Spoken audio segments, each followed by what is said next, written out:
What is up, Easley Reaction fans? I'm back with another Creepypasta reaction.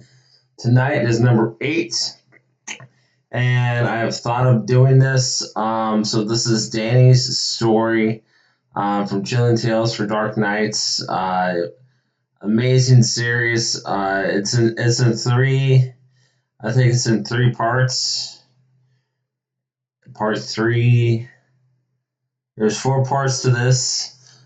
Each a different story, but it's all the same overarching story about this guy that gets haunted, basically like PTSD memories and all the whole 9 yards. So I think what I'm gonna do is I'm gonna at least get through the first part tonight, and then the second part tomorrow, and then the 2 other parts probably when I come back to campus this later this weekend. So probably Sunday or Monday. But yeah, I'm looking forward to doing this.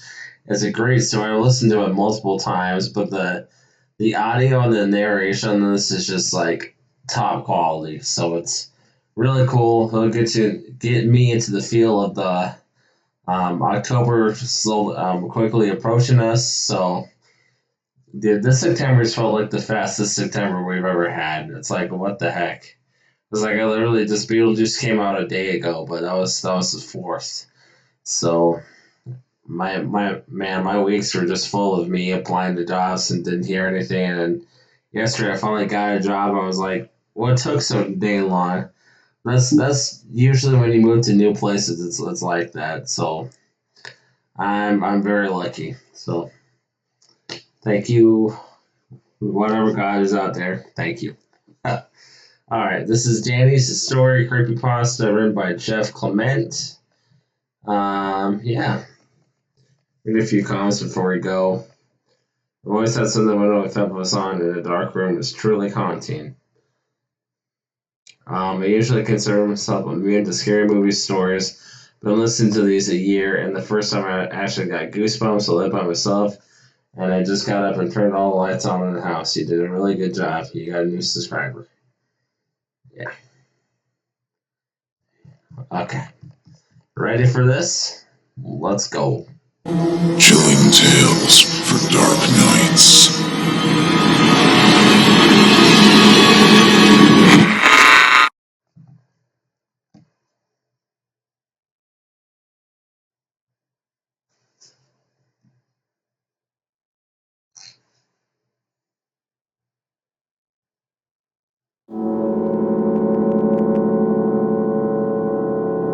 Soft White Dam. Written by M.J. Pack. Performance, audio production, and music by Jeff Clement.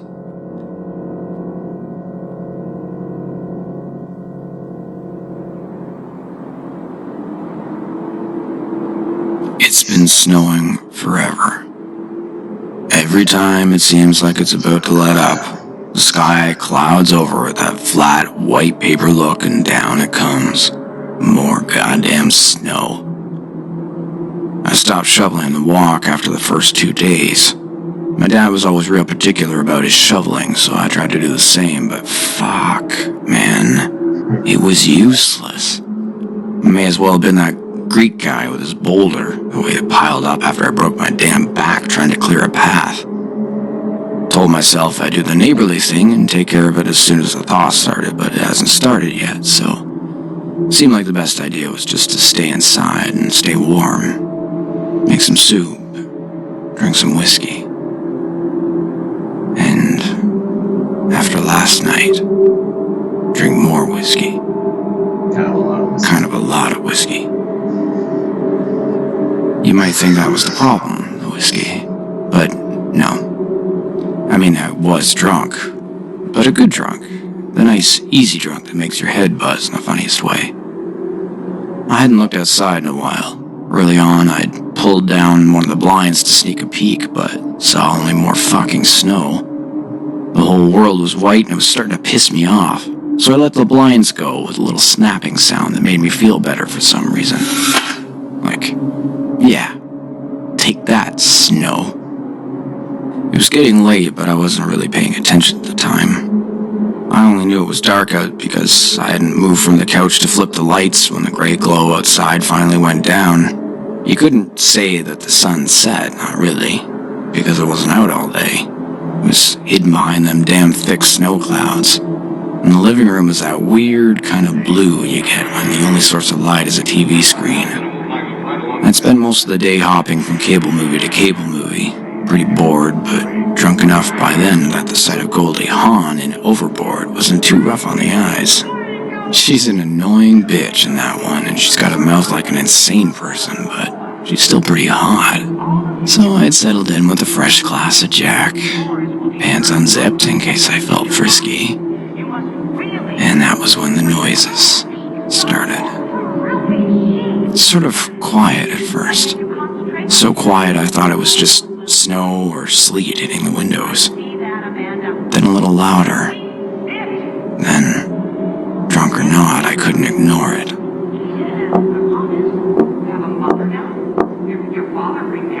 I was right. It was at the window for sure, but no snow makes a noise like that. After I really heard it for the first time, I waited to see if it was a fluke. But after a second, again. Not fast or nothing, and not random either. Real deliberate.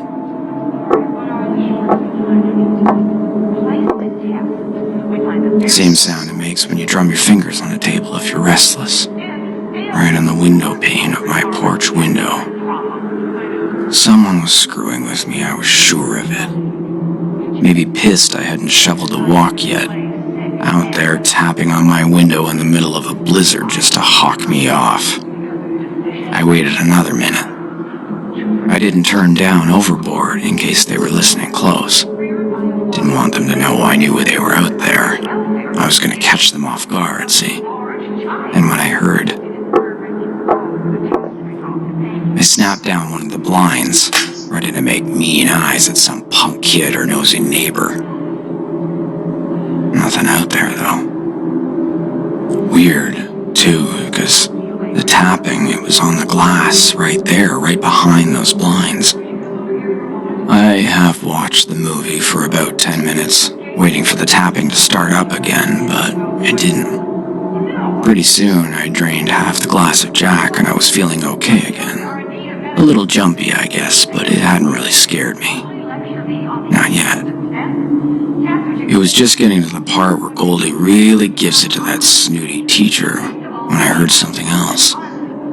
It started quiet again, getting a little louder every minute until I couldn't write off the noise in the storm.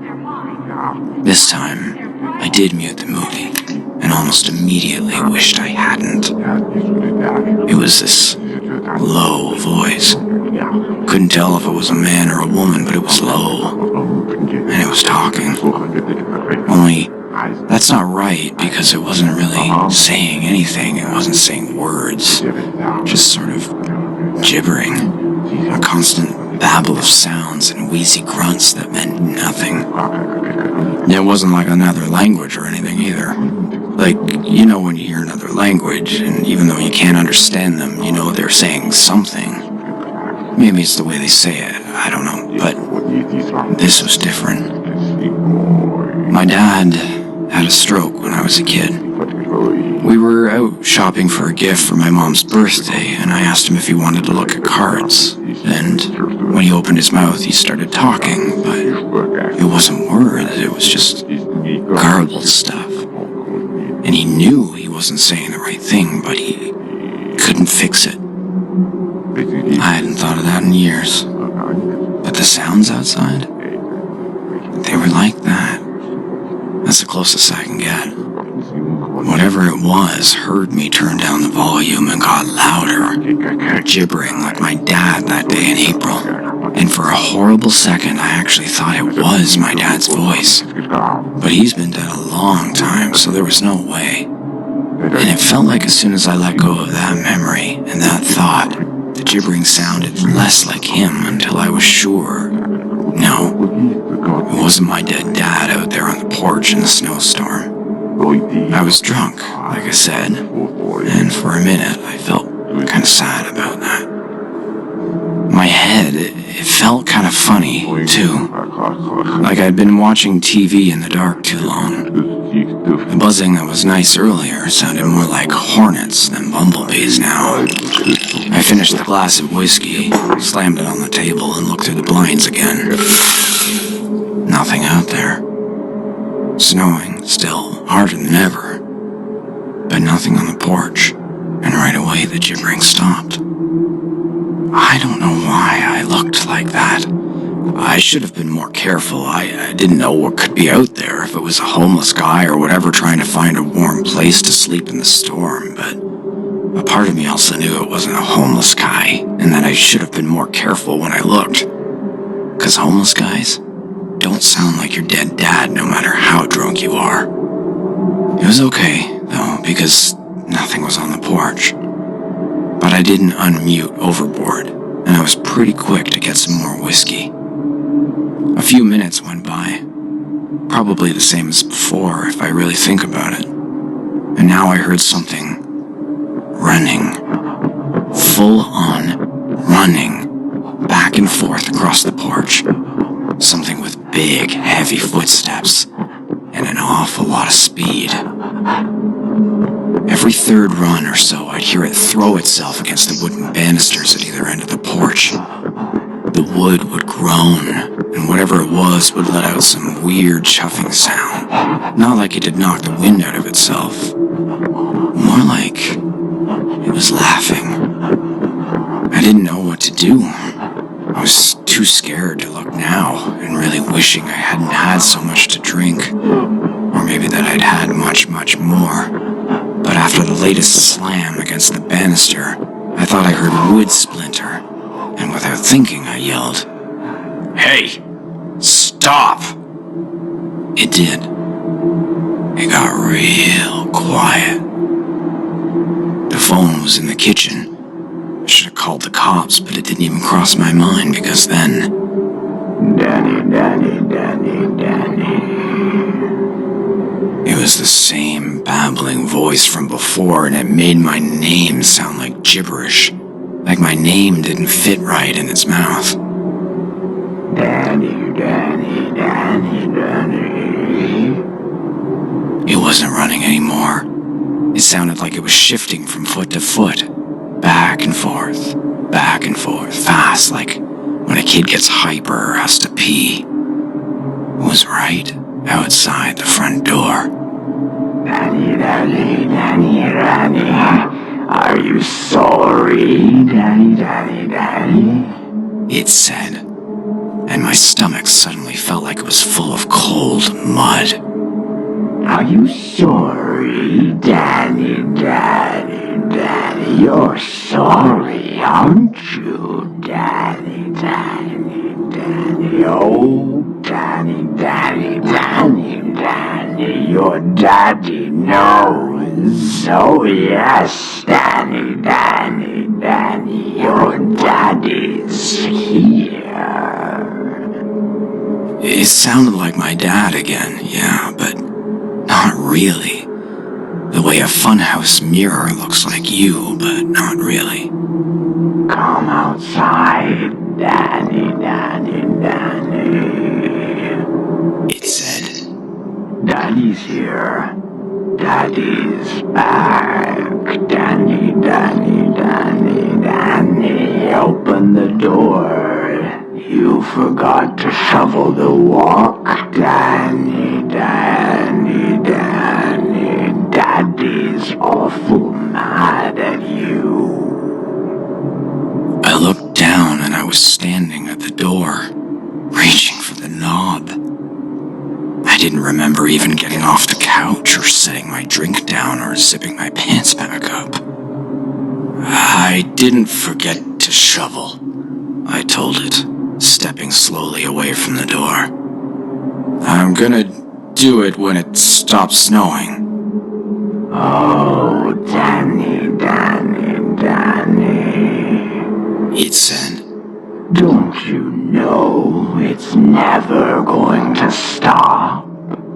Oh, aren't you sorry, Danny, you're going to be so sorry if you don't get out here and see your daddy. My dad's not out there. I said this more to me than to whatever was on the porch. It felt good, like I was getting a handle on something, so I said it again. My dad's not out there. It's the middle of a damn snowstorm, and he's been dead 15 years, and I don't know what you are, but you're not my dad. The gibbering started again. It stopped saying my name and went back to running back and forth across the porch like it was throwing a tantrum. I don't know why it latched onto my dad. Maybe because he was the first thing I thought of. Maybe because I hadn't thought about him in a long time. Like I said, I don't know, but I listened to the barreling across my porch, babbling, sometimes in my dad's voice, sometimes in the same low voice I heard first, sometimes something else entirely. It ran back and forth on the porch for almost 4 hours. I never unmuted the TV, just stared at the blinds covering the windows to the porch and finished the bottle of Jack. Finally, the sun came up. I mean, not really. The sky got ivory white and the sun was behind the clouds somewhere, but the important part is it got light out and the thing stopped. I was pretty wasted by then, but I waited another half hour, waited to be sure it was gone and that the morning had really made it go. Remember how I said more whiskey? Kind of a lot of whiskey? Well, I meant it. I'm gonna need a lot more to get through this. Because, well, I checked the weather report today and another winter storm is coming through tonight. Up to 6 more inches by tomorrow morning. And the thing is, I don't know if I'll make it tomorrow morning. That thing is gonna come back. It just is. And this time, I don't know what it's gonna say, but I do know that the first time it came, I almost opened the goddamn door for it. The other thing, the other reason I started drinking as soon as I woke up this afternoon, is what I saw before I finally passed out after my all-nighter with the whatever outside. When I saw when I finally did open the door and looked at the porch. The snow is deep, maybe up to my shins if I get really out there and wade in it, but it's not so deep on the porch, since it's covered, you know. But there's enough to leave tracks. And the damnedest thing is, there are tracks, but only hands. No footprints. None at all. Just 100 handprints all over my snow-dusted porch, clear as day. Sorry if this doesn't make much sense. I'm drunk, and it doesn't make much sense to me either. But it's gonna be dark soon, and all I can think about is what's coming back, what speaks in my dad's voice, what walks on its hands in the snow, in the night. And you know what? I am sorry.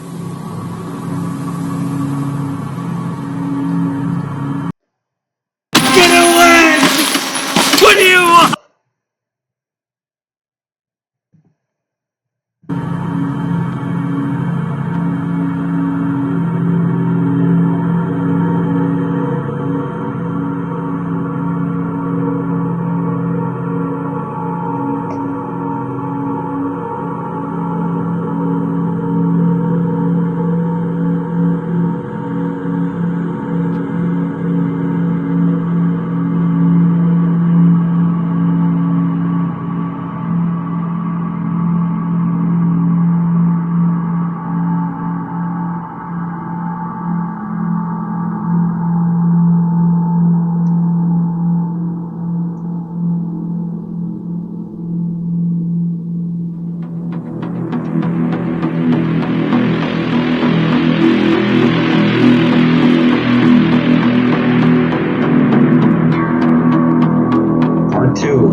took 3 days. 3 goddamn days for the snow to stop. But when it did, I packed up all my things and got gone in a hurry. I didn't even shovel the walk before I left. Fuck it.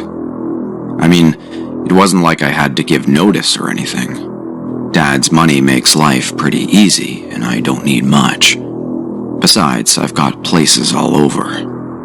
Feels good to shake the dust off, or in this case, the snow, and stay somewhere else for a while. Especially, after what happened. I decided to head to New Orleans, the Big Easy.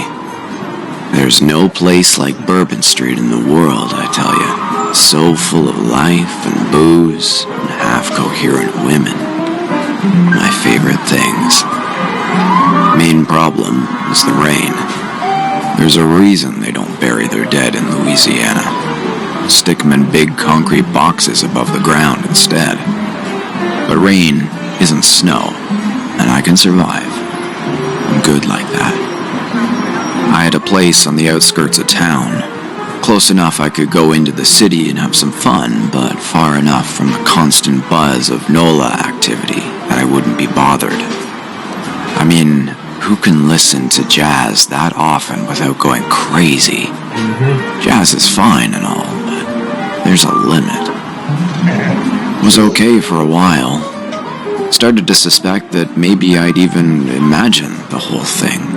Tricked myself into thinking there had been something on the porch by way of whiskey and boredom. I mean, I'd been cooped up for days. What do they call that? Cabin fever, right? Yeah, it was probably that, right? Then came the rain. It started as a drizzle. I was heading home from the bar after a fairly successful night, and suddenly it was spitting little droplets onto my windshield.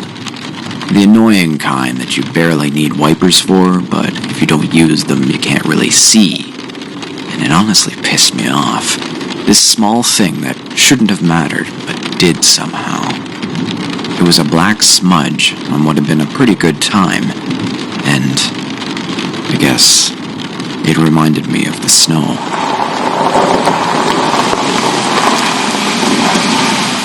When I got home, I made sure to latch all the fancy new locks I'd bought for my doors. No use taking chances. By then, it was pouring. I'd barely fixed myself a glass of Jack. Old habits die hard. When I heard the knock, I froze. It couldn't be. Just like before, I waited, hoping to God or Jesus or all the angels in heaven that I hadn't heard what I knew I had.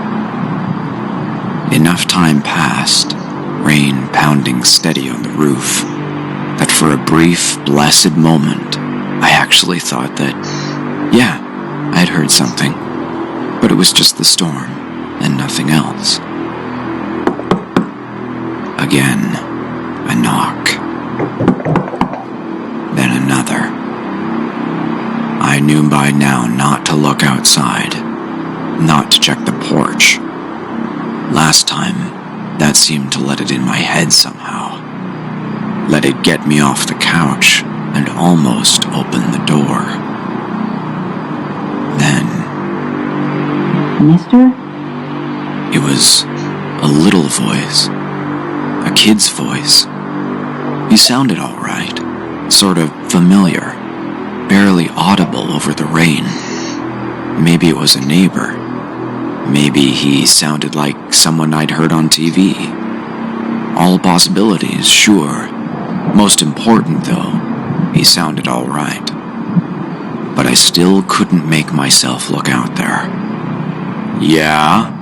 I called, inching towards the door. Who is it? Like I said, I'm on the outskirts of town. I pay attention real close to my neighbors. I didn't remember seeing a kid. Mister? Let me in. the kid said, his voice shaking like it does when you're trying not to cry, but pretty close to failing. I was with my dad, and he left me in the car, and I don't know where he is. It's been real long. I'm getting so worried. For a second, my heart went out to the kid. It really did. My dad did something similar like that to me too once, when I was real little. Then I realized. How long's he been gone? I asked. My voice wasn't shaking, but I sort of was. Almost 2 hours. The kid said miserably. He parked outside of some house. I don't know who lives there. He told me to be a good boy and wait. Of course he did. I remembered that much. But, like my dad, I hadn't thought about it in a long time. Suddenly, wildly, the doorknob began to rattle. Please let me in. The kid pleaded. It's cold and wet out here, and I'm soaked, and I don't know where my dad is. You didn't wait, I said, the glass of Jack sweating in the hot palm of my hand. You got out, and that's real bad, kid. He told you to be a good boy and wait. A long, tense pause while the doorknob kept rattling. I suppose. The kid said, sort of thoughtfully. Daddy might be awful mad if he finds out I didn't stay in the car, huh? Yeah. I exhaled, took a big swig of whiskey, swallowed. It was like swallowing cold metal. It was. The doorknob stopped moving. I suddenly knew why the kid had sounded familiar. It wasn't a neighbor. It wasn't someone I'd heard on TV. It was me. Penny, He said slowly, drawing the last sound out long and low.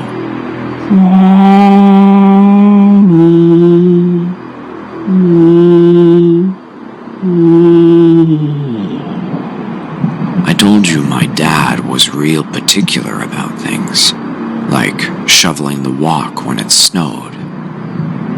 He was also real particular about rules and obeying them.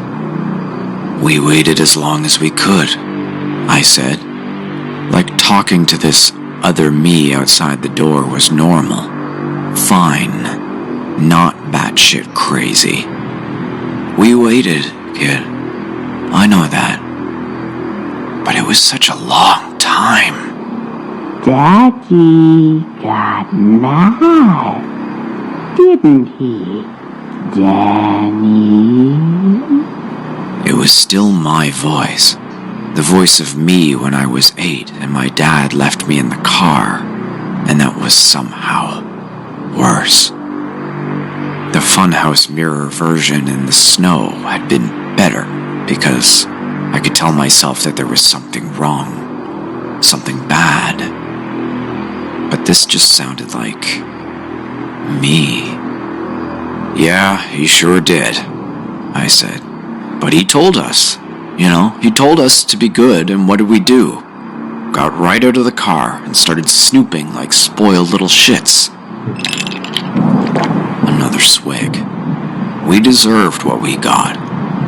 Are you sorry, Danny? He said. Are you sorry for what you did, Danny? You didn't get what's coming to you. Aren't you sorry?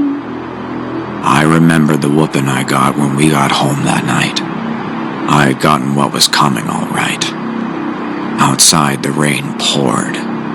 No, we got punished. I already sort of resigned myself that this was happening. There was no getting away from it, so I sat down on the couch closest to the door and swallowed half the glass. Don't you remember? We got it good. Could barely sit down for a week. He'd used the belt that time. The part with the buckle.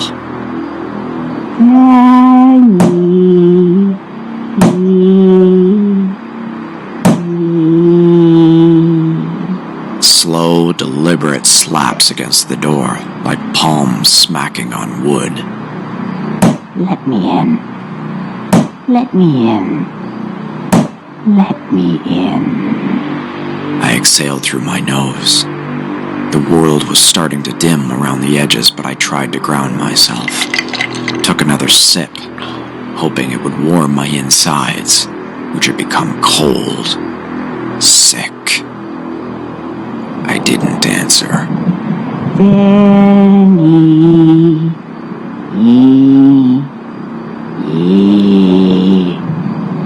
If you don't let me in, he'll get me. He'll get us.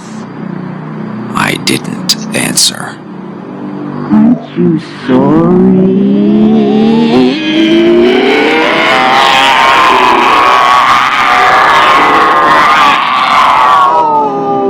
It shrieked, and then it was like there were 1,000 hands all at once, slapping the wood, the frame, the windows. Oh God, the windows! I thought to put locks on the doors, but not the goddamn windows. I dropped the glass, grabbed my car keys, and went for the back like a bat out of hell. I'd left something important in the basement, but it didn't matter. Nothing mattered except getting away from that fucking thing. The screen door stuck at first when I tried to open it. Nearly went barreling through the metal mesh. The stupid handle caught. It catches sometimes, and it caught then. And behind me, I heard one of the front windows open so hard the glass shattered. I slammed against the door with my shoulder, and the handle caught again and broke. I fell through and started to run. My car was parked in a shed behind the house. It's more private that way. I like my privacy, just like my dad. With unsteady hands, I wrenched the shed doors open, boots slipping in the mud. I was already drenched. I made my way to the car when I heard it. Quick, thick, squelching sounds. Something was behind me. It was moving fast. I threw myself into the car and jabbed the keys blindly into the ignition. Something must have been looking out for me, because I got it the first time, lurched the car into gear, and drove straight through the back wall of the shed. Splintered wood went flying everywhere. The car fishtailed, its tires finding little traction in the mud. But soon I was off the grass and on the little gravel road that wound around my property. It led, eventually, to the highway, and that's how I got to the hotel, where I'll be staying for a while. I don't know who's listening. I don't know who cares. But if you are, if you do you need me to tell you that when I went back, in the daylight, of course, the front of my house was covered in filthy, muddy handprints? Of course not. What I didn't expect, I guess, is for them to be so low to the ground, like it couldn't reach too high, like a kid couldn't. I don't know where I'm going next. It comes in the snow. It comes in the rain. It keeps coming back. But like I said, I've got places all over. And what it doesn't know about me is how well I can survive. I survived my dad, you know. I can survive this.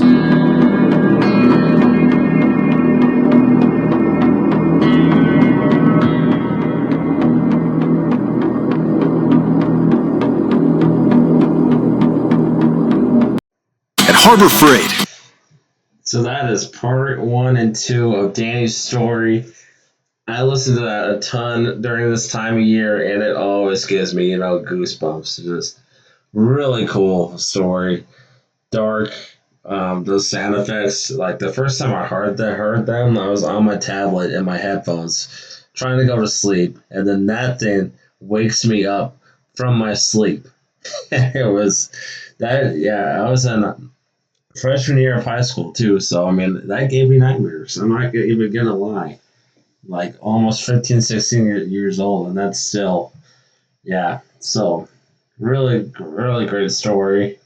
So when I'm listening to this story in my mind, I'm picturing like a mix of Evil Dead and like the stop motion of like Coraline maybe. It'd be really cool if this story gets animated into like a stop motion kind of thing. Just make it really dark and gloomy, and but yeah, I mean it doesn't have the humor that Evil Dead has too much, but yeah. So that's the vibes that it's giving me, and I hope you get something from it. And yeah, the writing, the sound effects, and music, it's just really good. So yeah, can't stop saying yeah. But this is Danny's story, and Danny, I mean, the name Danny reminds me of The Shining. Like maybe he's imagining all these things, but towards the end, I think there's a plot twist revealed. I can't remember too much of it. I just remember these first two parts. But yeah, I'm looking forward to listening to the rest of it pretty soon. Thank you for sticking with. Thank you and have a great night. Peace.